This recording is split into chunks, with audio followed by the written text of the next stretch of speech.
हम भारत के लोग भारत को एक संपूर्ण प्रभुत्व संपन्न समाजवादी पंथ निरपेक्ष लोकतंत्रात्मक गणराज्य बनाने के लिए तथा उसके समस्त नागरिकों को सामाजिक आर्थिक राजनैतिक न्याय विचार अभिव्यक्ति विश्वास धर्म और उपासना की स्वतंत्रता प्रतिष्ठा और अवसर की समता प्राप्त कराने के लिए तथा उन सब में व्यक्ति की गरिमा और राष्ट्र की एकता और अखंडता सुनिश्चित कराने वाली बंधुता बढ़ाने के लिए दृढ़ संकल्प होकर अपने इस संविधान सभा में आज तारीख 26/11/1949 ईस्वी मिति मार्गशीर्ष शुक्ल सप्तमी संवत 2006 विक्रमी को एतद्द्वारा इस संविधान को अधिनियमित और आत्मार्पित करते हैं।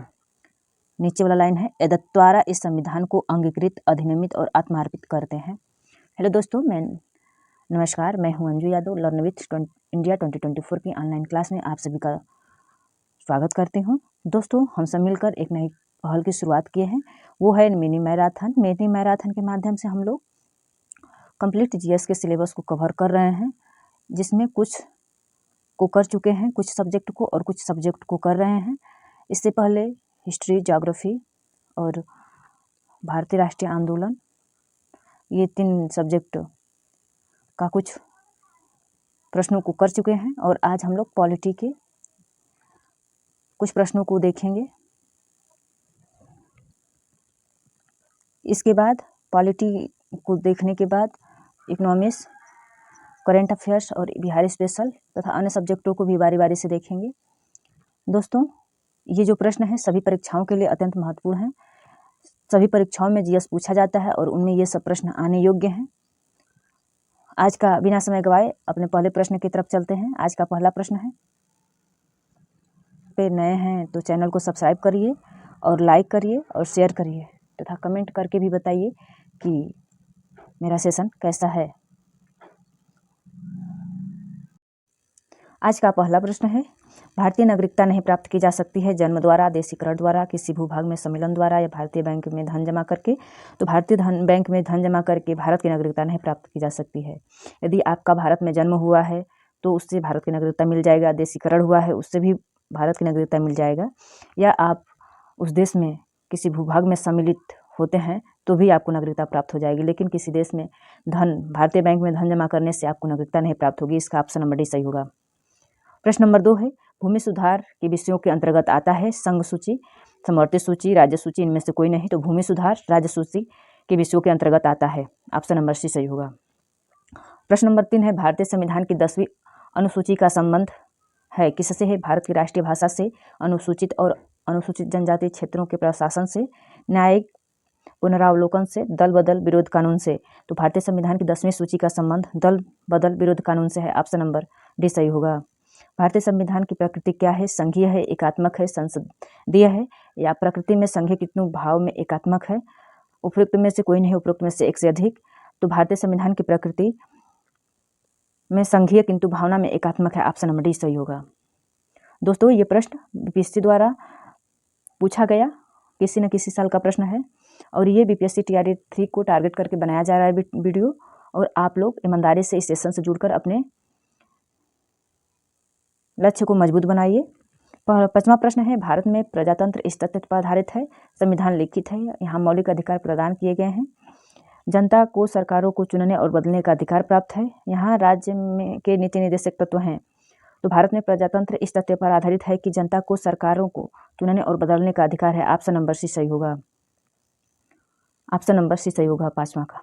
अगला प्रश्न है, भारत में लौकिक सार्वभौमिकता है क्योंकि संविधान की प्रस्तावना आरंभ होती है किससे आरंभ होती है? प्रजातांत्रिक भारत शब्दों से, जनता के जनतंत्र शब्दों से, जनता के लोकतंत्र शब्दों से, या हम भारत के लोग शब्दों से। तो भारत में लौकिक सार्वभौमिकता है क्योंकि संविधान की प्रस्तावना का आरंभ हम भारत के लोग शब्द से होती है। ऑप्शन नंबर डी सही होगा।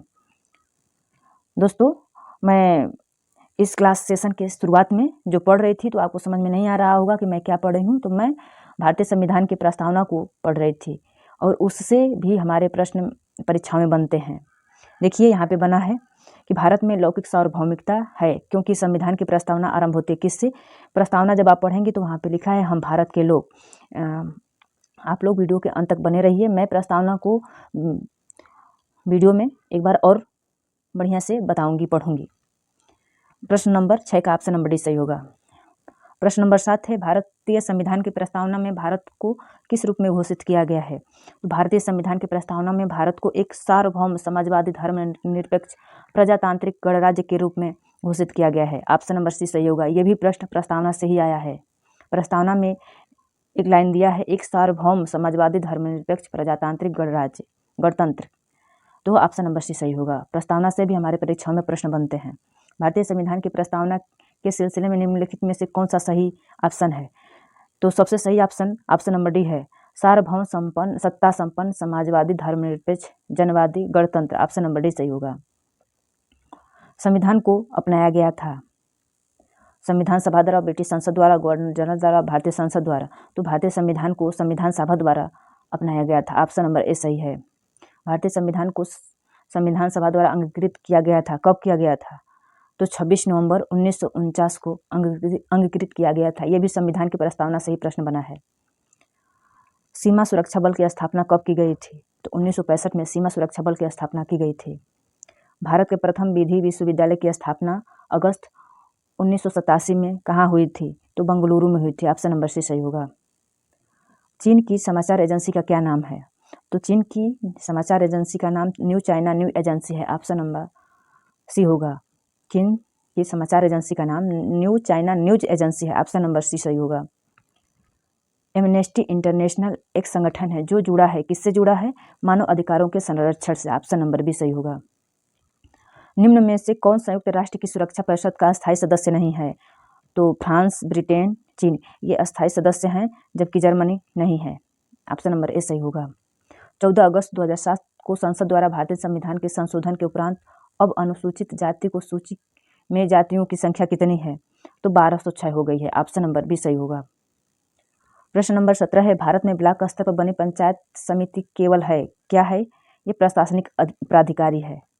भारत में ब्लॉक स्तर पर बनी पंचायत समिति केवल प्रशासनिक प्राधिकारी है। ऑप्शन नंबर डी सही होगा। ब्लॉक स्तर पर पंचायत समिति है, क्या है? एक प्रशासनिक प्राधिकरण है। ऑप्शन नंबर भी सही होगा। अशोक मेहता समिति ने निम्नलिखित की सिफारिश की थी। किस चीज़ की सिफारिश की थी? अशोक मेहता समिति ने पंचायती राज की द्विस्तरीय सरकार के बारे में सिफारिश की थी। ऑप्शन नंबर भी सही होगा। विकेंद्रीकरण प्रणाली की सिफारिश किसने की थी? तो बलवंत राय मेहता ने विकेंद्रीकरण प्रणाली की सिफारिश की थी।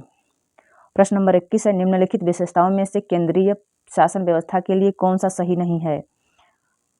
निम्नलिखित विशेषताओं में केंद्रीय शासन व्यवस्था के लिए कौन सा सही नहीं है? त्वरित निर्णय, लचीलापन, बड़े देशों के लिए आदर्श, कानून की एकरूपता, उपरोक्त में से कोई नहीं, उपरोक्त में से एक से अधिक। तो बड़े देशों के लिए आदर्श केंद्रीय शासन व्यवस्था के लिए सही नहीं है। ऑप्शन नंबर सी सही होगा। प्रश्न नंबर 22 है, सीडीपी तथा एनईएस के पुनर्गठन के लिए 1997 एनडीसी द्वारा स्थापित समिति का नाम बताएं जिसने ग्रामीण स्थानीय सरकार की त्रिस्तरीय प्रणाली का सुझाव दिया था। तो वो है बलवंत राय मेहता समिति। ऑप्शन नंबर ए सही होगा। प्रश्न नंबर 23 है, आम चुनावों में मतदान की आयु 21 वर्ष से घटाकर 18 वर्ष कर दी गई थी 61वें संविधान संशोधन द्वारा। ऑप्शन नंबर सी सही होगा। प्रश्न है, केंद्र और राज्य की व्यवस्थापिकाओं के लिए मतदान की न्यूनतम उम्र की सीमा 21 वर्ष से घटाकर 18 वर्ष कर दी गई थी। तो 61वें संविधान संशोधन 1989 से संविधान संशोधन से संबंधित है। केंद्र और राज्य की व्यवस्थापिकाओं के लिए मतदान की न्यूनतम उम्र की सीमा 21 वर्ष से घटाकर 18 वर्ष कर दी गई थी 61वें संविधान संशोधन द्वारा, जो 1989 ईस्वी में हुआ था। ऑप्शन नंबर सी सही होगा। प्रश्न नंबर 25 है, किस अनुच्छेद के द्वारा भारत के राष्ट्रपति द्वारा राष्ट्रीय आपातकाल की घोषणा की जाती है? तो अनुच्छेद 352 के द्वारा भारत के राष्ट्रपति द्वारा राष्ट्रीय आपातकाल की घोषणा की जाती है। ऑप्शन नंबर ए सही होगा। दोस्तों, यदि वीडियो पसंद आए तो लाइक और शेयर जरूर करें तथा इस चैनल पर नए हैं तो बेल घंटी की सब्सक्राइब करके और घंटी की बटन जरूर दबाएं। 26 नंबर का प्रश्न है, भारत में चलित न्यायालय इसका मानस पुत्र है, कौन है? तो एपीजे अब्दुल कलाम है। ऑप्शन नंबर सी सही होगा। एक उच्चतम न्यायालय का न्यायाधीश अपना त्यागपत्र संबोधित करता है राष्ट्रपति को। ऑप्शन नंबर ए सही होगा। राज्य सरकार का कार्यकारी अध्यक्ष संवैधानिक प्रमुख कौन होता है? तो राज्यपाल होता है। ऑप्शन नंबर बी होगा। प्रश्न नंबर 29 है, निम्नलिखित कथनों में से कौन सा एक सही कथन है? तो सर्वोच्च न्यायालय कोर्ट मार्शल को छोड़कर अन्य किसी भी उच्च न्यायालय अदालतों की सुनवाई कर सकता है। ऑप्शन नंबर सी सही होगा। प्रश्न नंबर 30 है, लोक लेखा समिति अपनी रिपोर्ट प्रस्तुत करती है लोकसभा के स्पीकर के सामने। दोस्तों आज के लिए इतना ही, और प्रश्न अगले वीडियो में डिस्कस करूंगी। आज के लिए इतना ही दोस्तों। यदि आप चैनल पर नए हैं तो सब्सक्राइब करिएगा और घंटी का भी आइकन दबा लीजिएगा ताकि सबसे पहले आपके यहाँ नोटिफिकेशन पहुँच सके। तथा ये भी बताइएगा कमेंट करके कि मेरा सेशन कैसा लगा। पूरा वीडियो देखने के लिए धन्यवाद।